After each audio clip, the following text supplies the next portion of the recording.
So guys, today we are going to start another new chapter, that is morphology of flowering plants. Like many of you will be asking me, ma'am, chapter 2 and 3, that is plant kingdom and animal kingdom. So we will be doing those chapters at the end of our completion syllabus, because those chapters are literally lengthy chapters and they have a lot of important points that need a fresh mind for study, right. तो मैंने ये decide किया है कि in every subject firstly we will be doing with the chapters which are a little easy to revise again, right. तो हम ऐसा ही करेंगे कि हम ऐसे चैप्टर्स को पहले करेंगे जो कि ईजी हैं, right. So we will be doing those chapters quickly and after that we will be having a lot of time to focus on the chapters which are literally long and lengthy. Okay, so same is procedure with your biology syllabus also. Let's see what that means of morphology. Okay, so basically morphology क्या होती है? It is a branch of biology which deals with the study of structure of plant and animal. अब structures कैसे हैं? These are external structures. You can say outer visible structure.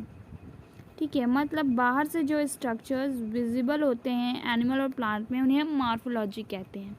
Basically ये जो structures होते हैं ये फिजिकल कैरेक्टर्स होते हैं, like appearance of stem, appearance of leaf, type of leaf, we have a structure of fruit and flowers in plant, and in animals we have a specific body type with the specific body character from parent to progeny, right. And nextly we have a root system and shoot system, basically divided into two. Means your plant, any kind of a plant is divided into two, that is your root system and shoot system. Root system is basically underground your soil, and shoot system is above the soil. मतलब जो भी plant हमें दिखता है that is in the section of root system, और plant के वो part जो कि हमें नहीं दिखते हैं these are coming under root system. Okay, सो जो रूट्स होती हैं वो हमारा ऑब्वियसली रूट सिस्टम में आएंगी, बट हमारा जो शूट सिस्टम होता है it consist of leaves, stem, flowers, fruits etcetera. Okay, so it is the basic thing और the you can say core structure of your chapter. अब हम आते हैं रूट्स के ऊपर. Like this is a topic specifically given for plants. तो roots जो होते हैं ये हमारे जो प्लांट है उसका बहुत ही मेन एंकरिंग स्ट्रक्चर होता है, ठीक है. And the function is to absorb water and mineral. Like everybody knows, हम लोग क्लास 4-5 से पढ़ते आ रहे हैं that root is used by plant for water and mineral absorption, right. और अगर हम सीड स्ट्रक्चर को अगर आपको याद हो तो आपको पता है कि it is a radical part of cotyledon, right. जो कॉटिलेडन का रेडिकल पार्ट होता है वो रूट बनता है, ये सबको पता है, राइट. और रूट्स में हमारा एक स्पेसिफिक सेक्शन होता है जिसको हम बोलते हैं रीजन ऑफ मेरिस्टेमेटिक एक्टिविटी. तो ऐसा क्या होता है कि रीजन ऑफ मेरिस्टेमेटिक एक्टिविटी जो आपकी होती है that is very important part, क्योंकि यहाँ पर आपकी सेल्स की कंटिन्यूअस डिवीजन होता है. मतलब सेल डिवीजन आपका कॉन्टीन्यूअस होता है. इससे क्या होता है कि जब सेल डिवीजन हमारा कॉन्टीन्यूअस हो रहा है तो हमारी लेंथ बढ़ेगी किस चीज़ की? रूट की. जब रूट की लेंथ बढ़ेगी तो they will be going deeper inside the soil, right. और जो हमारे रूट की टिप्स होती हैं, लाइक अगर हम कह रहे हैं कि ये हमारी एक रूट स्ट्रक्चर है, हमने इसको बड़ा करके देखा है in microscope, so it is having a cap like structure on its tip. ऐसा ही कैप लाइक स्ट्रक्चर होता है जिसको हम रूट कैप बोलते हैं. तो ये रूट कैप क्या करता है कि जब मेरिस्टेमेटिक रीजन में आपका कंटिन्यूअस सेल डिवीज़न हो रहा है, तो कंटिन्यूअस सेल डिवीज़न के बाद जब हमारी सेल बढ़ रही है सॉइल में तो वो क्या है, उसको प्रोटेक्शन चाहिए क्योंकि वो बहुत ही सॉफ्ट है. सॉइल में बहुत सारे पार्टिकल्स होते हैं, लाइक आपके बड़े बड़े पत्थर वगैरह, तो ये क्या करते हैं कि रूट को डैमेज कर सकते हैं. तो इस वजह से क्या है कि ये रूट कैप हमारी रूट को प्रोटेक्शन देता है, right. Region of elongation is also another part. Region of elongation is another part and the third part is region of maturation. तो ये चीज़ें क्या हैं कि रीजन ऑफ एलोंगेशन जो है वो हमारा रूट को इन लेटरल साइड्स में बढ़ने के लिए हेल्प करता है. क्या करता है, लेटरल साइड में बढ़ने के लिए हेल्प करता है। तो रूट्स हमारी थोड़ी थिक होती जाती हैं। और रीजन ऑफ मैचुरेशन क्या करता है कि मेरिस्टेमेटिक एक्टिविटी से जो भी नई सेल बनी होती हैं, after a certain period of time they grew older. तो जब वो ओल्ड हो जाती हैं, हमारी नई सेल्स जब ओल्ड हो जाती हैं तो वो एक स्पेसिफिक वर्क करने लगती हैं।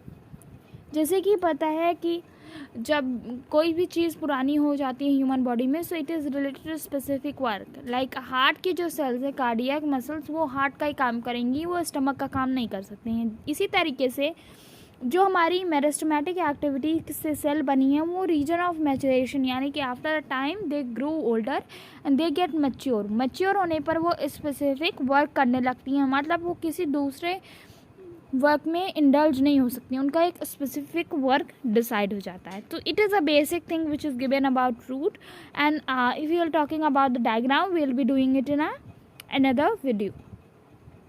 Coming to another topic, that is types of root system. So we have three kind of a root system. That is, first one is your taproot system. Tap system क्या होता है, एक primary root होती है इसमें, जो कि cell में inside the cell it goes deeper, right. और इसमें कुछ लेटरल रूट्स भी होती हैं, स्मॉल हेयर लाइक ग्रोथ, जिसको हम कहते हैं secondary and tertiary root. Examples अगर आपको इसके याद करने हैं तो write down example, radish, carrot, all these are your examples of tap root. तो अगर आप एक ओवरव्यू अपने दिमाग में लेना चाहते हो कि टैप रूट सिस्टम क्या होता है, तो बेसिकली ये होता है जिसमें एक specific kind of a root होती है, एक ही रूट होती है, that is in a thick manner. जैसे मैंने यहाँ पर एक रफ डायग्राम आपको बता रही हूँ, and this root is called tap root. अब जो भी तीन रीजन मैंने अभी आपको बताया, elongation, maturation and your meristematic region, वो तीनों इसी रूट में होते हैं।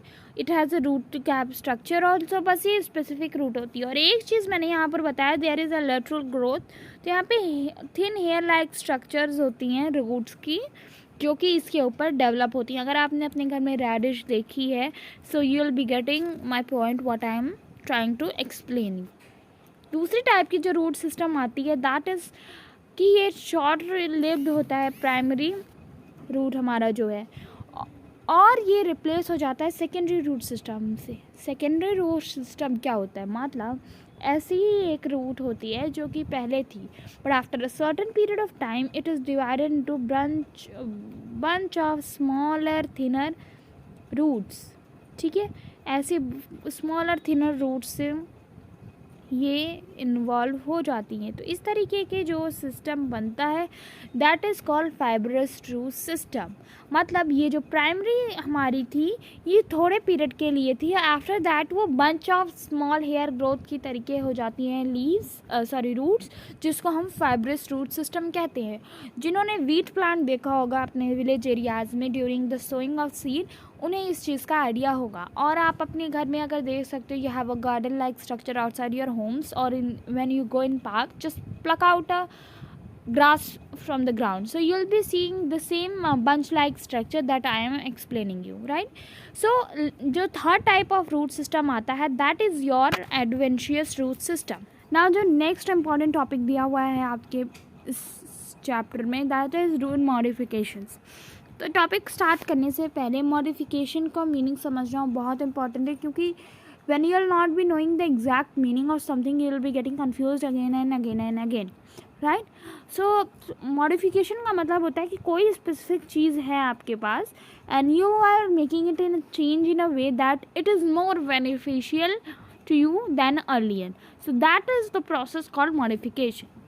ठीक है, रोड मॉडिफिकेशन में हमें बात करनी कि रोड अपने आप को मॉडिफाई कैसे करती है कि it becomes more useful to us as well as for plants also.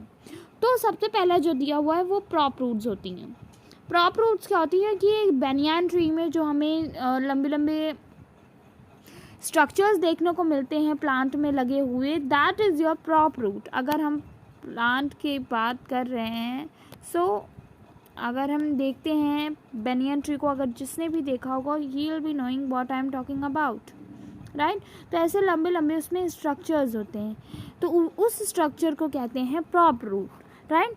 Prop root क्या करती है एक्चुअली कि बनियन ट्री जब ग्रो होने लगता है older, तो उसको support की ज़रूरत होती है. So it gives somewhere supports also, and it is basically for oxygen absorption. That is the most essential process for any kind of a tree. ठीक है. दूसरा आता है स्लिट रूट. स्लिट रूट क्या होती है? ये मेज़ और शुगर केन में हमें देखने को मिलती है. आपको शुगर केन का स्ट्रक्चर पता है. शुगर केन का स्ट्रक्चर इस तरीके से होता है, उसमें नोड्स प्रेजेंट होती हैं. ठीक है, जहाँ से हम शुगर केन को खाते हैं. तो ये जो नोड्स होती हैं, इन्हें हम इनकी नोड्स पर छोटी छोटी रूट्स निकली होती हैं. राइट. छोटी छोटी रूट्स जो ये होती हैं, ये somewhere are called stilt roots. ठीक है. अब लास्ट जो है वो सबसे इम्पॉर्टेंट है, दैट इज़ न्यूमेटोफोर्स. न्यूमेटोफोर्स क्या होते हैं कि ये राइजोफोरा, यानी कि ये प्लांट की जो रूट्स होती हैं, लाइक हम बात करते हैं वेस्ट बंगाल की, तो वहाँ पर हमें क्या है, मार्शी लैंड्स मिलते हैं, तो वहाँ पर राइजोफोरा होता है. तो जो ये मान लेते हैं कि ये हमारा मार्शी लैंड है अगर, ठीक है, तो यहाँ पर प्लांट ग्रोथ होगी. ये हमारा, अगर हम कहते हैं कि ये प्लांट है, ठीक है, ये हमारा प्लांट है, दैट इज़ हेयर. तो इनकी जो रूट्स होती हैं इन प्लांट्स की, दे ग्रो अपवर्ड. राइट. ये इस तरीके से इनकी रूट बाहर एयर में ग्रो करती हैं, and this root is used by plant to absorb water. ठीक है. तो these are pneumatophores. Characteristic of roots for absorbing water क्या होता है कि इन्हें एनार्मस सरफेस एरिया चाहिए होता है. राइट. और रूट हेयर जो होती है उनमें सेल सैप होता है, जो हायर कंसनट्रेशन में वाटर को एब्जॉर्ब करता है for in order to move water to plant, that is the lower concentration area. और जो हमारी रूट हेयर्स होते हैं उनकी वॉल्स जो होती हैं, दैट इज़ थिन वॉल. ठीक है. So today's topic was all these related to root and morphology of plant. In our next video we will be talking about stem and the modification and other kind of a topic that are related to it. So stay tuned for the video next tomorrow.